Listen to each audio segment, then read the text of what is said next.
আজকে কি রান্না করছো দেখাবো না বন্ধুদের? অবশ্যই দেখাবো। তো বলো কি রান্না করছো? দেখুন আমি এখন রান্না করছি। এখন রান্না হচ্ছে যে আতপ চালের ভাত খেতে আজকে ইচ্ছে হলো, তাই আজকে একটা আতপ চালের ভাত হবে। আলুটা সিদ্ধ দিয়ে করা, আবার সিদ্ধ হবে না, আতপ চালের ভাত না তাড়াতাড়ি হয়ে যায়।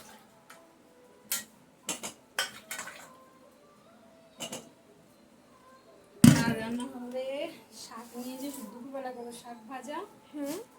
আর এখানে নিয়েছি উচ্ছে, উচ্ছে ভাজা করবো। এখন নিয়ে আসলাম বাজারগুলো, সবজি আলা এসেছিল এখানে।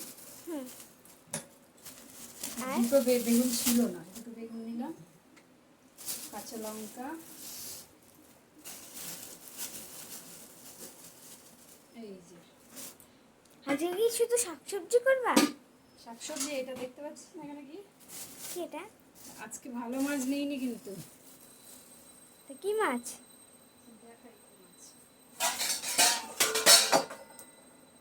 দু রকম মাছ আছে। আজকে একটু চালানি কমা মাছটা নিয়েছি। কি কি? এটা হচ্ছে চন্দনা মাছ। চন্দনা মাছ অনেকদিন খাওয়া হয়নি। আর এটা? আর এই দুটো হচ্ছে কোকিলা মাছ। কোকিলা একটা তোর একটা দিদির। আর তোরা তো এগুলো খুব কাটা, এই মাছ খেতে পারবি না। তো হচ্ছে আজকে রান্না। এই শুরু করবো এই মাছটা, আর দেখি কী সব করি দেখা যাক।